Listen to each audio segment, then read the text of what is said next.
Greetings! Today, Buttonz discovers djent, Ryan discovers internet sarcasm, and Andrew discovers what a stoop is, and so much more on this episode of BGITP!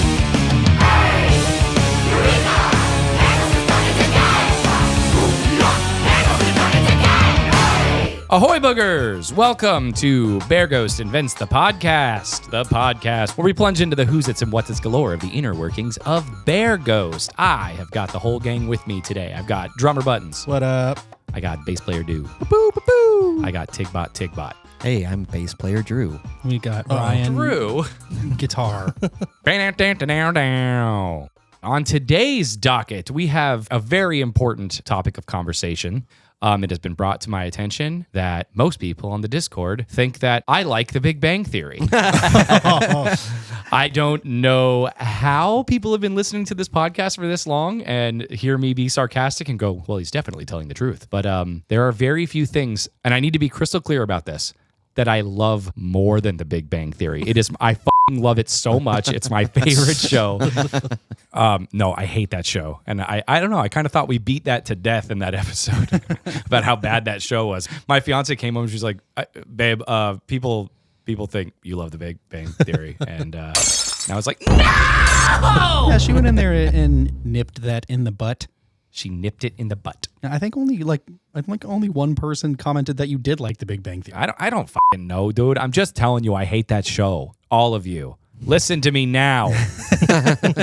You know, in that same vein, I didn't even respond to this, but someone in the Discord asked the other day, do you have any bands that are relatively popular that you absolutely can't stand? And I just can't stand you too, and I don't know why. They are relatively popular. And I was just like, I also have the most hateful loathing of 3 Days Grace. You know what that reminds me of?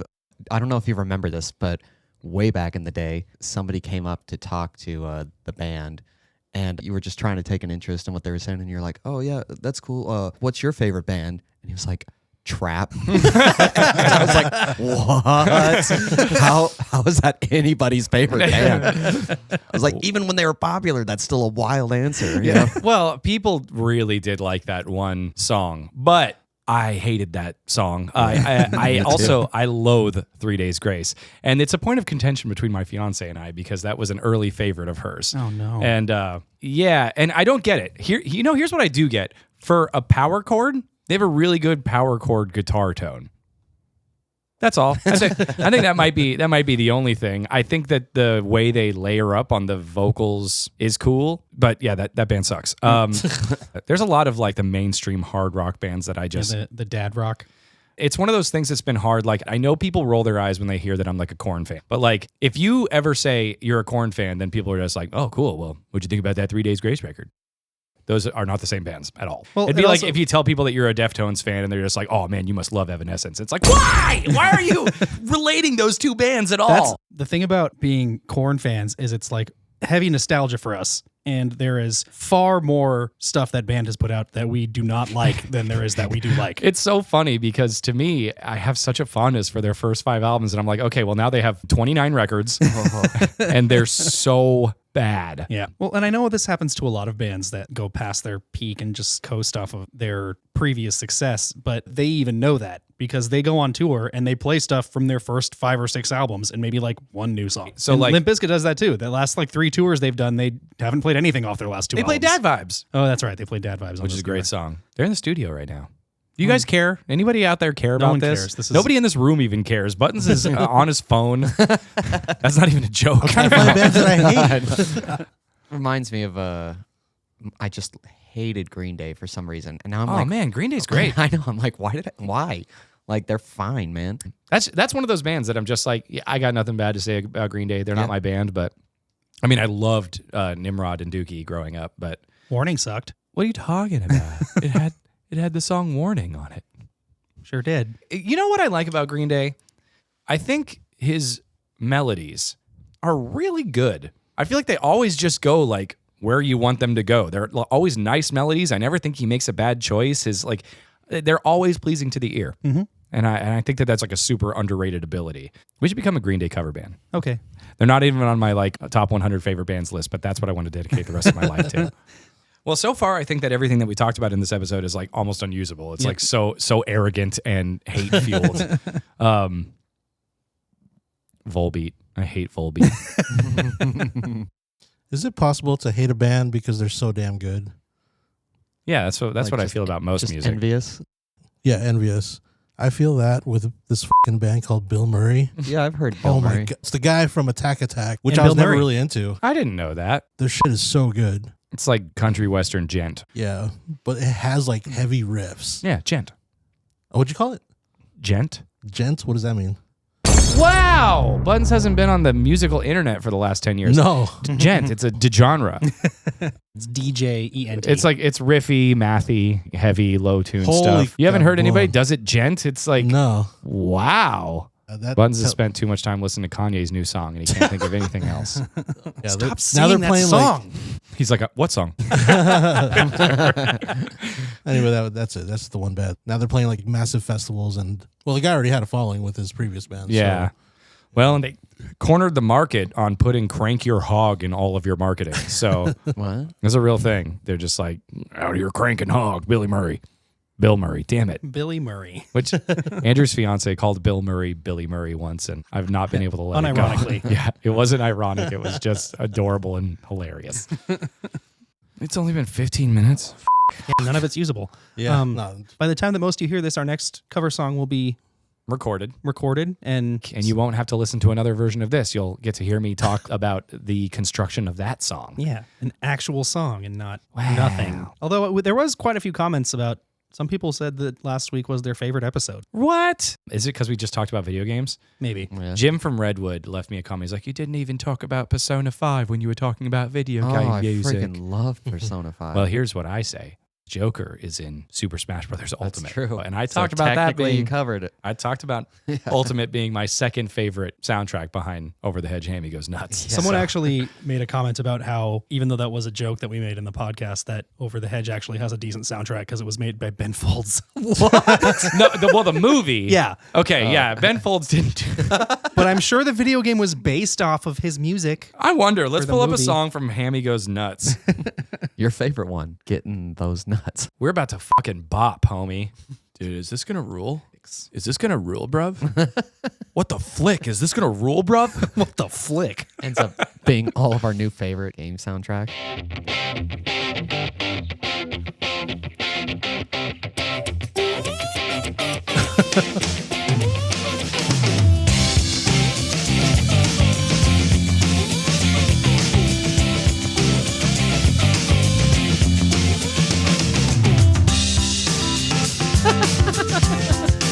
I kind of love it.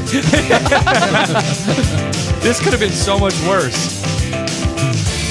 It actually sounds like it could have been worked on by Ben Folds.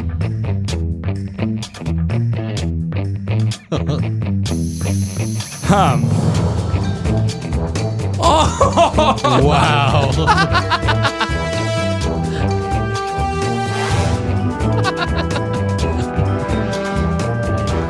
Okay, here's the thing. I fucking love that. Okay, I want to make a correction because I'm on the Wikipedia page. Apparently, the soundtrack for the film was done by Rupert Gregson Williams, who composed the original score, while it was executive produced by Hans Zimmer and had 3 original songs contributed by Ben Folds.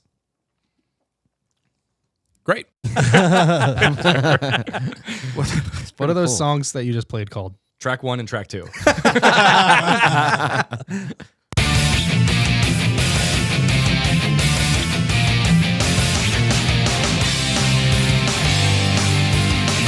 What kind of hardware was the DS working with? You could just straight up do just soundtracks in there? Yeah, but the speakers probably sucked. Speaking of which, did did you hear that video of that someone recorded of our show on their 3DS?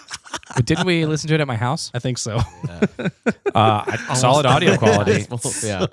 I love that they filmed and uploaded the entire show. And it just sounds like a trash compactor. That's exactly what we actually sound like live, though. So Oh man. I didn't realize the hardware on the DS was so good at recording audio.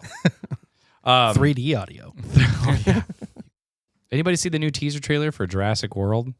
No. They're really going the horror route with this one. That's cool. I kind of think it's neat. I mean, if it actually goes that way, then fine. But I'm not excited about the Xenomorph T-Rex or whatever. Are they doing another like mutant dinosaur thing? There's that shadow of that xenomorph. I don't even know what they have a name for it yet. I would hope they have a name for it if the movie's done. Yeah, in the first one, he laughs at the name. The Indominus Rex. That was a great Chris Pratt impression. Yeah. I should be a voice actor. I'm going to see if they're going to do a fucking another Over the Hedge movie. I'm going to audition for that. What role are you going to play? Chris Pratt. That's the only impression I know how to do. You guys just heard it. It flicking ruled, bruv. Flicking ruled. Where did that come from? You didn't say flick when you were in No. College. when you were in college? I rode everywhere on campus on my skateboard. I do was just, Get out remember- of my flicking way, bruv. Cowabunga, dude. We're going to cut that out of the podcast. I don't need any of that. Yeah. No, explain it to me more. No, I wasn't explaining it to you. Why did you become Arnold Schwarzenegger for a second? What? That was my Chris Pratt impression. I do remember us. I don't remember what movie we were seeing, but when the first Jurassic World trailer came out that we saw in theaters and it ended with Chris Pratt riding Oh a my motorcycle next to a bunch of God. velociraptors, we started laughing so hard in the theater, and everyone else in the theater was like mad at us because they thought we were just being obnoxious. But I'm like, that was stupid. It was dumb. I laughed at that. That was in the trailer, wasn't it? Yeah, it was in the I laughed at that.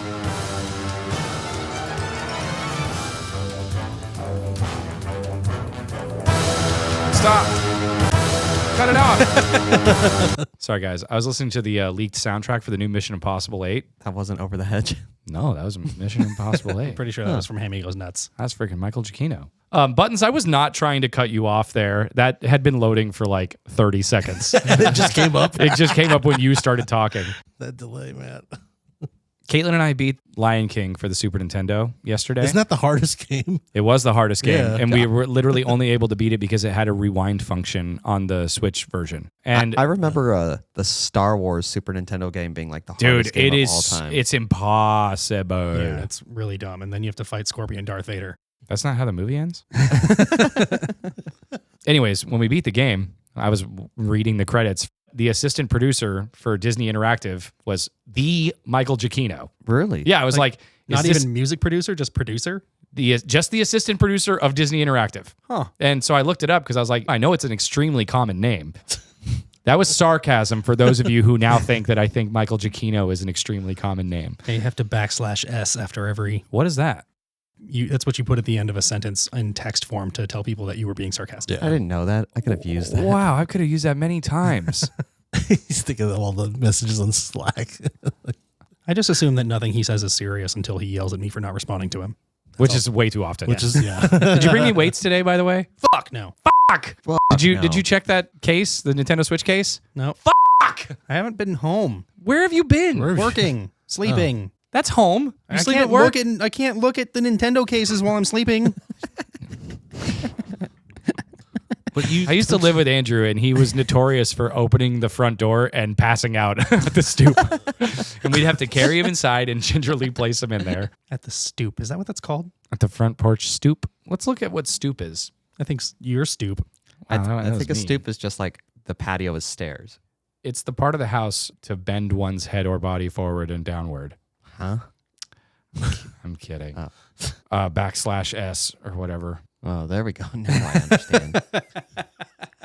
A porch with steps in front of a house or other building. Does that count if there's only one step, or does it have to be multiple steps? It did say steps, didn't it? It said stoops. Oh, it did say stoop. Multiple stoops. A porch with stoops in front of a house or other What's building. the stoop? What's the flicking stoop, bruv? That's like, I haven't done this in forever, but when I was younger, you'd go to look up the definition of something, and it would just be like, see this same word. You'd be like, what does boulevards mean? And they'd be like, multiple boulevard. Boulevard, plural. Thanks, dictionary. Now I have to look one place up from this. Hey, Wyan, why do you like hot dogs so much? What are you talking about? You got a hot dog shirt. You got a hot dog skateboard. Okay, so first of all, this is a shirt of a really cool mascot. He's got sunglasses on. He's holding up a Shaka Bro. What's he a mascot for, though? You're gonna have Hot that. dogs. So let's talk about this, because this is a heated debate I've gotten into a few times with different people. Uh-oh. Is a hot dog a sandwich? A sandwich is defined as something that is between two pieces of bread or in a split roll. but the then hot dog. wouldn't that make a the pie bottom, a sandwich? The bottom of the V is always. If I laid down in a hot dog bun, you wouldn't be like, that's clearly a sandwich. Okay, so let me put it. Let me think about it. Wait, this way. can we just take a second to talk about how flawless of an argument that was? I don't actually care that much, and obviously, I don't think that we should be saying hot dogs are sandwiches. I always thought it was an interesting thought experiment. It would be great to go to is. Portillo's and order a hot dog sandwich, though. Do they have hot I dogs? think it's Portillo's. They have to have hot dogs, right? Portillo's? Yeah. Portillo's is a hot dog place. Yeah. Is it? That's Yeah, what they're known I for. think. yeah. I think. It's like, oh. Chicago I style think they hot were. dogs. I think they were a hot dog and like sausage place. Speaking first, of, and I was wondering about this. Somebody asked me, and I didn't have an answer. Does Ben and Jerry's primarily make ice cream? yes. Yeah. Okay, cool. You didn't know? No. So Wait, really? /S Oh. because Tyler didn't know Portillo's had hot dogs, and that's what they serve primarily. Do they? I every time I Is hear it anybody go forward slash there, or they get like backslash? the beef sandwiches that you dip and shit or whatever. Really? Yeah, it's a that's like- hot dog place. I don't think I've ever seen anybody get a hot dog there. You should try their rodeo burger. Yeah, Tick. Okay, I will. It's literally the, Vegan Tick. I'm so sorry. I just realized what I did.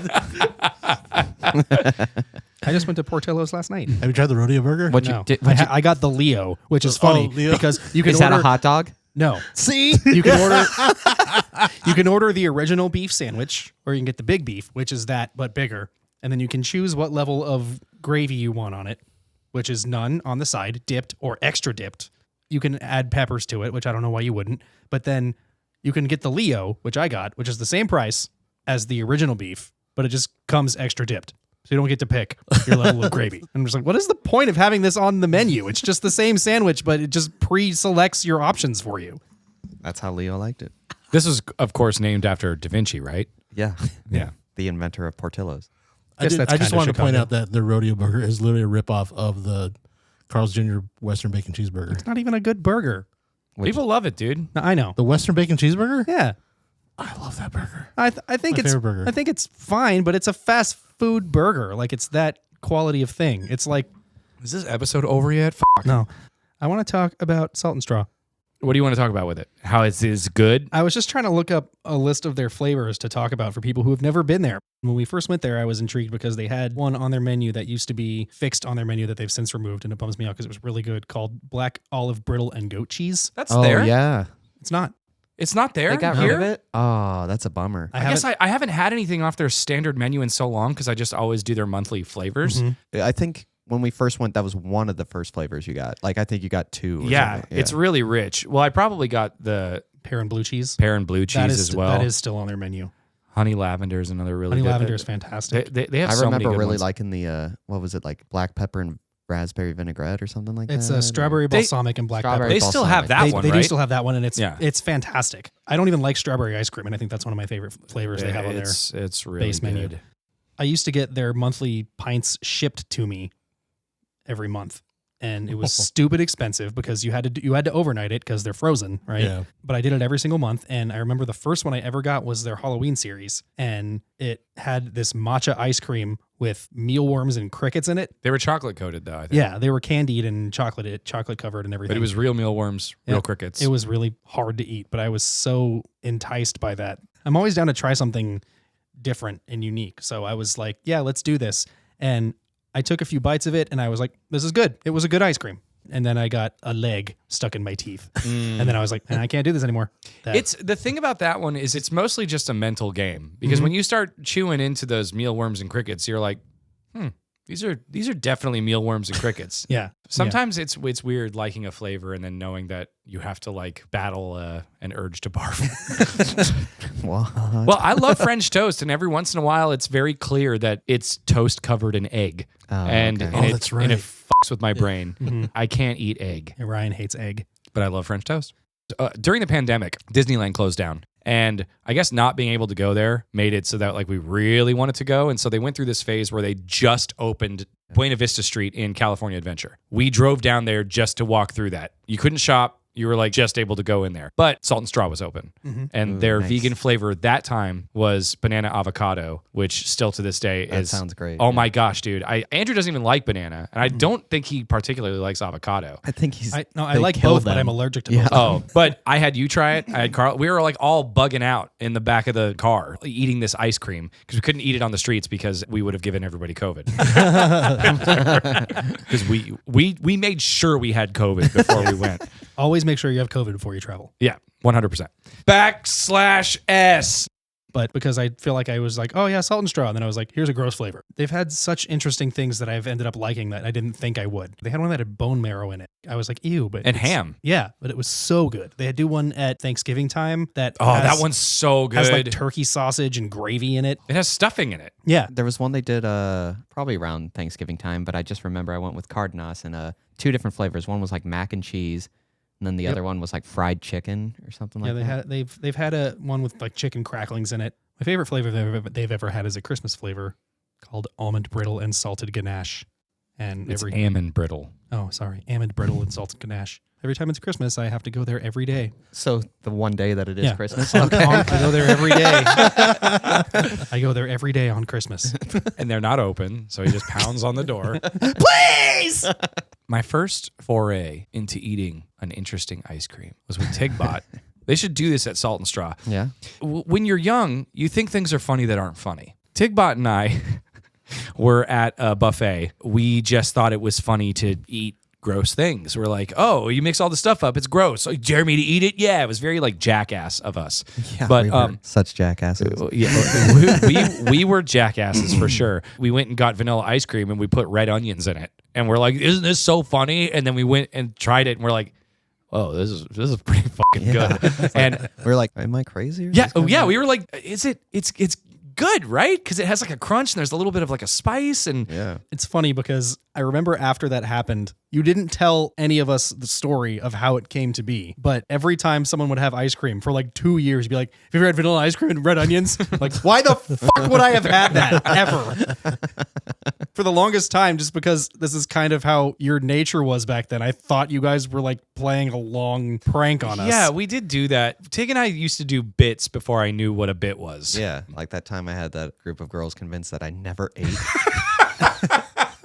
Oh, that was great. Tigbot and I hung out with this friend group for a little bit, and one time they offered Tig dinner, and he was just like, "No thanks, I've never eaten before in my life." And they were like, okay. There'd be times when we would be over there for like 15 hours, and Tig would like refuse all food, and they'd like leave the room, and I'd be like stuffing food into his mouth. Like, The one time they finally, of all the times to finally figure out, because I was doing it just to be gross, but they like had M&Ms or something at a show, and they like threw one on the stage, and I was like, yummy, and I grabbed it and ate it off the floor, and they were like, "Oh!" and I was like, no, My bit! It was really funny. Thinking of- but it was only funny to us, like because Yeah. they didn't even think it was funny. no, it wasn't for we- them. we- Speaking of the bits you guys used to do, though, I remember there was a time we were at Disneyland and fireworks were about to start. All of us, all of us were out in the main concourse area, being like, "We're gonna watch fireworks," and you were like, "We're gonna go try to ride Thunder Mountain real quick, and we'll be back before." Whatever, because we had a fast pass. That's back when fast passes were a thing. So we skipped our fast passes to stay and watch the fireworks, and you didn't make it back. The thing is while we were riding up the mountain, the fireworks went off, and it was genuinely incredible. Yeah, And- that was intentional though. I think we were trying to do it. Yeah, but we all But- thought it wasn't going to work. And then when we came back, we were trying to tell you guys how amazing it was, and we just kept adding. For like an hour, you guys were doing this, and everything that you were saying was like fantastical, but it wasn't unbelievable. Like you were both riffing off of each other, and just like this happened, and all of us were like, "Whoa!" and then you were like, and then an American bald eagle came and landed on my shoulder, and we were just like, "Oh, this whole hour that we've just been listening to this amazing story has just been bullshit." /S.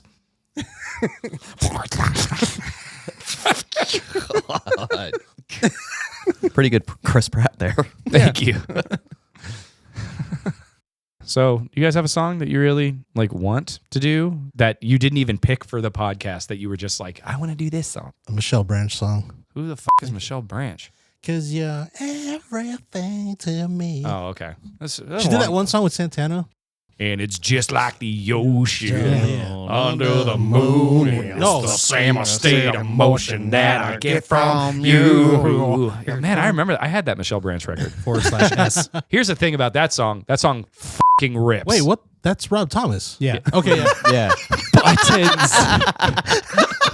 I was trying to think. I was trying to sing the one with Michelle Branch, and I can't fucking remember. We just did. No, it's not. What the flick, bruv?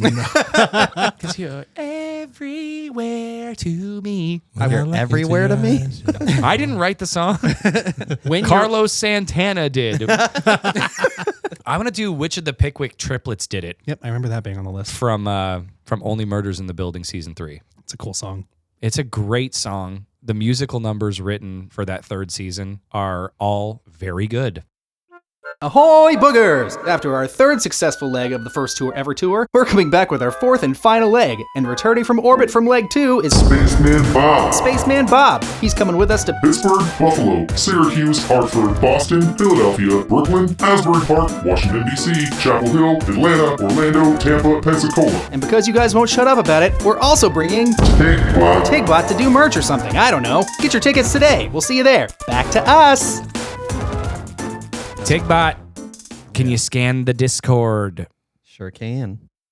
Jelly Bean asks, if you were to play in an orchestra, what instrument would you play? Triangle. Not even like timpani or... Yeah, Buttons got into playing drums in a rock band because he couldn't hack it as a triangle player. I could hang it as a triangleist. I've had a soft spot for clarinets a lot of my adult life, and so I feel like I would pick that, but I also really like the idea of like a tenor sax. Saxophones are just so cool. I would definitely do electric guitar. Yeah, I was going to say, it makes sense if you picked what you would do. If I had the ability to, I'd probably go cello. Yeah. What's one thing y'all love about your band the most? The fan base, the music y'all create, is something other? Wow. That's a really That's good a question. loaded question. Yeah. The thing is, when it comes to music, people ask all the time, like, how do you craft your songs and how do you come up with your sound? And it's like, we don't necessarily. Like, we play things that we like. And when we hear something we're like, oh, this song feels like it needs this. Like, we go that direction. So it's like, yeah, we like our music because we're writing stuff that we like. But I feel like over the last couple of years, our fan base has kind of kept the vigor of our interest in our own band more than the music would have on its own. Does that make sense? It makes perfect sense. I don't know how you chop that into an answer that's good. You guys have made us love our band more than we did before. It is true. Yeah. They've made us love the band more. They've made us, I don't know. It's kind of easy to be like, is there any reason we're doing what we're doing? And when you have people go like, yeah, because we like it. It's like, cool, I'll keep putting it out there for you. Last question, because I've been trying to bother Ryan. What's your favorite D&D class? Elf. That's a race. Oh, wow. Bard. Okay. I'm going to be an elven bard. Do you guys remember when we spent like 6 hours coming up with D&D characters that one time? I remember, but since I've done it since then, I have no idea why it took us that long. Probably because we were goofing the fuck off. Yeah, probably. I made an elf named Luleli Lilili. Wasn't it like not D&D? Like, wasn't it like... It was like, I think it was Anything? actually more complicated. Yeah, than it was like it could be D&D. anything. And I remember instantly wanting to troll the game. What about you, Buttons? I don't know. Somebody that conjures stuff? Okay. Like magically conjure or like physically create? We don't have time for this. This has been Bear Ghost Invents, the podcast. Okay, Keep that in and double it. now I know You've already doubled it. now I know characters to make since Ryan didn't want to answer me. So now we can do our D&D one shot. Buttons will be an artificer, which is notoriously, I think, one of the hardest classes to play. I think it's pronounced officer. He's going to be an officer. Officer Buttons. Hey, freeze. I don't care what your character is. It's going to be named Officer Buttons. You're going to break into a door and people are going to be like, oh no, it's Officer Buttons and Luleli Lilili. This has been Bear Ghost Invents, the podcast. Bye. Hey everybody, thanks for listening. Special thanks to our Kickstarter backers. Speaking of which, our Kickstarter song is recorded but not finished yet due to some scheduling conflicts. We still have to mix it. So next week, as a special treat for your patience, we're going to be releasing The Wailing Waltz after all this time to streaming, so everyone can listen to it. So we'll do that next week. Thanks for listening. We'll see you then.